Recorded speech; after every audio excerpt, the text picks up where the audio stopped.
এই রকম আলু দিয়ে মটন কারি কার না খেতে ভালো লাগে। আবার সব সময় দেখবেন মটন কষা খেতে ভালো লাগে না। পাতলা লাল ঝোল হলে গরম ভাতের সাথে দুপুরে বা রাতের খাবার জমে যাবে। এছাড়া রুটি পরোটার সাথেও দারুণ সুন্দর লাগে। বানানো খুবই সহজ, ঘরোয়া কয়েকটা উপকরণ দিয়ে দারুণ স্বাদের তৈরি হয়। নমস্কার বন্ধুরা, কিচেন টেকনিকে আপনাদের সবাইকে স্বাগত। আমি মধুমিতা। আজ নিয়ে এসেছি একটা দারুণ স্বাদের রেসিপি। চলুন দেখে নেওয়া যাক। মাটন কারি বানানোর জন্য আমি এখানে 500 গ্রাম মতন মাটন নিয়েছি।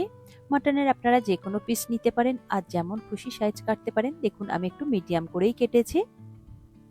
মাটনটা বাজার থেকে আনার পরে খুব ভালো করে ধুয়ে জল ঝরিয়ে রেখে দিয়েছি, মাটনের মধ্যে যেন কোনো রকম জল না থাকে। এরপরে মাটনটাকে আমি ম্যারিনেট করে নেব।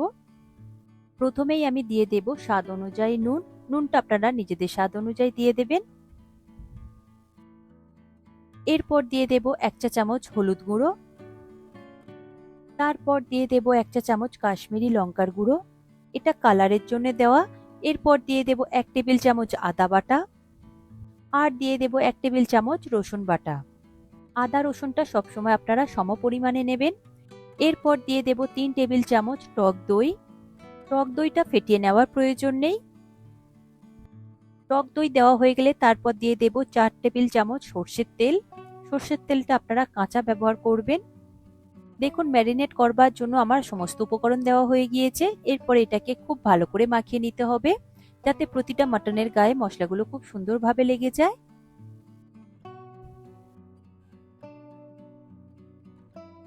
দেখুন মশলার সাথে মাটনটা খুব সুন্দরভাবে ম্যারিনেট করা হয়ে গিয়েছে। এইভাবে আপনারা 1 ঘন্টা মতন ম্যারিনেট করে রেখে দেবেন।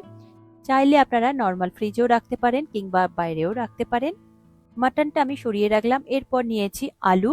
আলুটা দেখুন আমি 2 টুকরো করে নিয়েছি। আলুগুলো যথেষ্ট বড় সাইজের রয়েছে। যদি খুব ছোট সাইজের হয় তাহলে গোটা দেবেন, আর এইরকম বড় সাইজের হলে 2 টুকরো করে দেবেন। আর মাটন কারির আলুটা সবসময় এইরকম একটু বড় সাইজের হলে তাহলে দেখতে আর খেতে বেশি ভালো লাগে।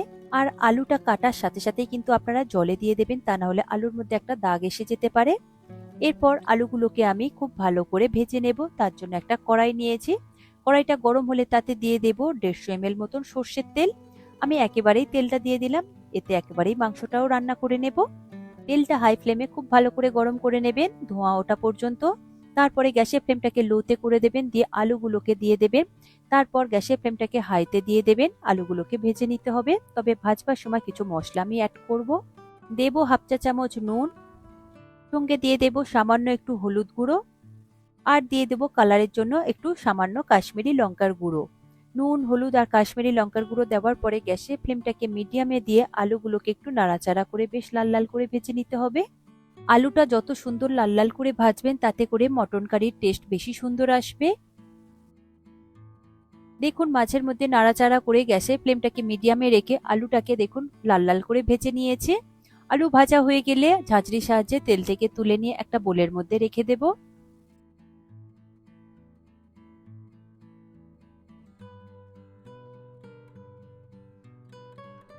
দেখুন আলুটা একটা বোলের মধ্যে রেখেছি, এইরকমই লাল করে ভেজে নেবেন।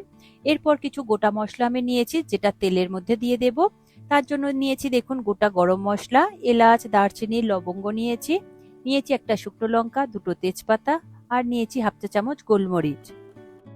এরপর এই গোটা মশলাগুলোকে আমি ওই গরম তেলের মধ্যে দিয়ে দেব। তেলের মধ্যে দেওয়ার পর কয়েক সেকেন্ডের জন্য নাড়াচাড়া করে একটু লো ফ্লেমে ভেজে নেবেন। মশলাটা ভাজা হতে থাক, ততক্ষণ আমি দেখিয়ে দিই পেঁয়াজ। আমি এখানে 3টে বড় সাইজের পেঁয়াজ নিয়েছি। পেঁয়াজটাকে খুবই পাতলা করে কেটে নিয়েছি, যাতে খুব তাড়াতাড়ি ভাজা হয়ে যায় আর নরম হয়ে যায়। দেখুন এইদিকে আমার মশলাটা ভাজা হয়ে গিয়েছে। এরপর দিয়ে দেব এই পেঁয়াজ কুচি। পেঁয়াজ কুচি দেওয়ার পরে গ্যাসের ফ্লেমটাকে হাইতে দিয়ে পেঁয়াজটাকে ভেজে নিতে হবে। আমি 2 মিনিট মতন পেঁয়াজটাকে বেশ ভেজে নিয়েছি, হালকা লাল হতে শুরু করেছে। এরপর এর মধ্যে দিয়ে দেব 1 টেবিল চামচ আদা রসুন বাটা। আদা রসুন আগেই ম্যারিনেটের মধ্যে দেওয়া রয়েছে, তাই এখানে অল্প করেই ব্যবহার করলেই হবে। আদা রসুনের কাঁচা গন্ধ চলে যাওয়া পর্যন্ত একটু নাড়াচাড়া করে ভেজে নিতে হবে, ওই 1 থেকে 2 মিনিট মতন। দেখুন খুব সুন্দরভাবে আদা রসুন পেঁয়াজটা ভাজা ভাজা হয়ে গিয়েছে। এরপর এর মধ্যে দিয়ে দেব ঝালের জন্য 5-6টা মতন চেরা কাঁচা লঙ্কা। তবে কাঁচা লঙ্কা আপনারা বেটেও ব্যবহার করতে পারেন, আর ঝালটা আপনারা নিজেদের টেস্ট অনুযায়ী দিয়ে দেবেন। কাঁচা লঙ্কাটাও মশলার সাথে খুব ভালো করে একটু কষিয়ে নেব। কষানো হয়ে গেলে তার মধ্যে দিয়ে দেব হাফ চা চামচ কাশ্মীরি লঙ্কার গুঁড়ো, এটা কালারের জন্য দেওয়া। আর দিয়ে দেব সামান্য একটু হলুদ গুঁড়ো, কারণ হলুদ, কাশ্মীরি লঙ্কার গুঁড়ো এগুলো আগে থেকেই দেওয়া রয়েছে, তাই এখানে অল্প অল্প করে আমি ব্যবহার করছি। এরপর দিয়ে দেব 2 চা চামচ ভাজা জিরের গুঁড়ো, আর দিয়ে দেব 1 চা চামচ ধনে গুঁড়ো। সমস্ত মশলা আমার দেওয়া হয়ে গিয়েছে। এরপরে লো ফ্লেমে একটু নাড়াচাড়া করে কষিয়ে নিতে হবে 1 থেকে 1.5 মিনিট মতন। মশলা থেকে যতক্ষণ না তেলটা রিলিজ করছে ঠিক ততক্ষণ আপনারা একটু কষিয়ে নেবেন। দেখুন মশলা থেকে কত সুন্দরভাবে তেলটা রিলিজ করে দিয়েছে। মশলাটা ওই 1 মিনিট মতন একটু কষিয়ে নেবেন। মশলাটা কষানো হোক ততক্ষণ আমি দেখে নেব টমেটো। আমি এখানে একটা বড় সাইজের টমেটো নিয়েছি। টমেটোটাকে খুব ভালো করে পেস্ট করে নিয়েছি, আপনারা চাইলে গ্রেট করেও দিতে পারেন। টমেটো বাটা দেওয়ার পরে গ্যাসের ফ্লেমটাকে হাইতে দিয়ে মশলার সাথে খুব ভালো করে কষিয়ে নিতে হবে। দেখবেন কষানোর সাথে সাথেই মশলা থেকে কত সুন্দরভাবে তেলটা রিলিজ করে দেবে। দেখুন 2 মিনিট মতন মশলাটা আমি কষিয়ে নিয়েছি, টমেটোর কাঁচা গন্ধ চলে গিয়েছে, তেলটাও রিলিজ করে দিয়েছে। এরপর এর মধ্যে দিয়ে দেব ম্যারিনেট করে রাখা মাটনটা দেখুন 1 ঘন্টা মতন আমি ম্যারিনেট করে রেখেছিলাম। তারপর 1 ঘন্টা পরে আমি মশলার মধ্যে দিয়ে খুব ভালো করে এটাকে হাই ফ্লেমে একটু কষিয়ে নেব 5 মিনিট মতন। দেখুন মাটনটা কষানোর সাথে সাথেই কত সুন্দরভাবে তেলটা রিলিজ করে দিয়েছে। মাটনটা যত ভালো করে কষিয়ে নেবেন তাতে করে মাটন কারির টেস্ট বেশি সুন্দর আসবে। দেখুন আরো একবার আমি খুব ভালো করে নাড়াচাড়া করে কষিয়ে নিচ্ছি।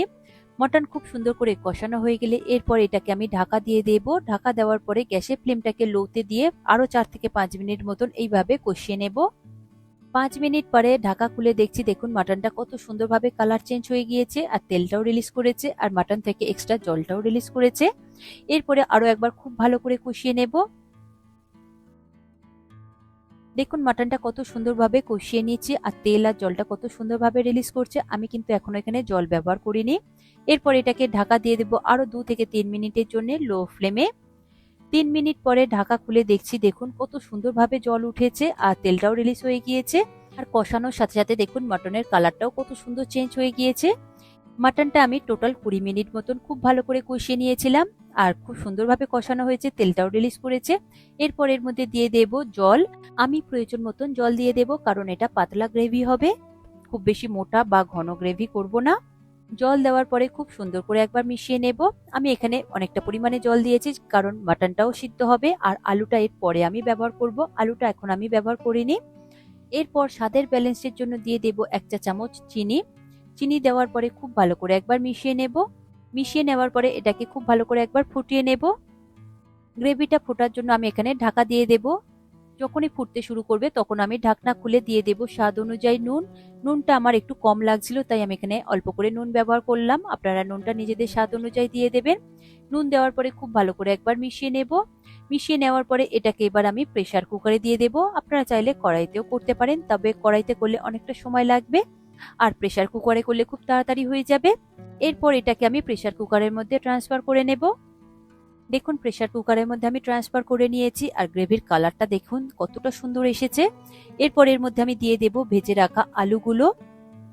আলু দেওয়ার পরে মাটন কারির সাথে খুব সুন্দর করে একটু মিশিয়ে নিতে হবে।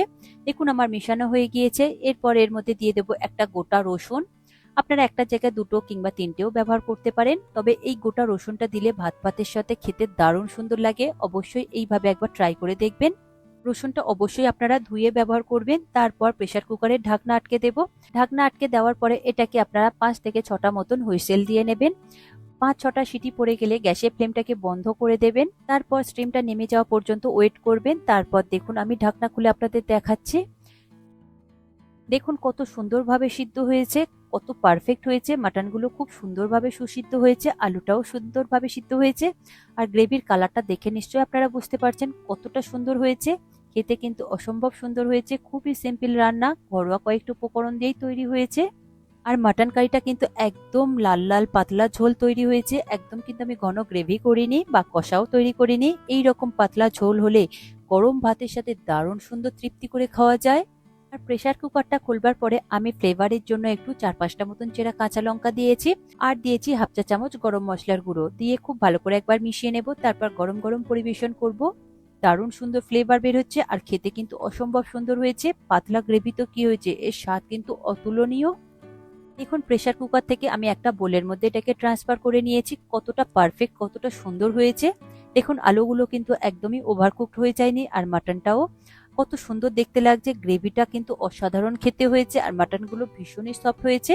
আর একটা জিনিস খেয়াল রাখবেন যে মাটনের কোয়ালিটি হিসাবে আপনারা হুইসেলটা বা সিটিটা দিয়ে নেবেন প্রেসার কুকারে। আশা করি আজকের এই রেসিপি আপনাদের ভালো লাগলো। ভালো লাগলে এইভাবে একবার বানিয়ে দেখবেন, আমার মনে হয় আপনাদের সকলেরই ভীষণ ভালো লাগবে। ভালো লাগলে কমেন্ট করে অবশ্যই জানাবেন আর লাইক শেয়ার করবার অনুরোধ রইল। যদি চ্যানেলটি সাবস্ক্রাইব করা না থাকে তাহলে চ্যানেলটি সাবস্ক্রাইব করে নেওয়ার অনুরোধ রইল। আজ তাহলে এই পর্যন্ত, আবারও দেখা হবে অন্য কোনো দিন অন্য কোনো রেসিপির সাথে। সবাই ভালো থাকবেন, সুস্থ থাকবেন আর ভিডিওটি পুরো দেখার জন্য অসংখ্য ধন্যবাদ।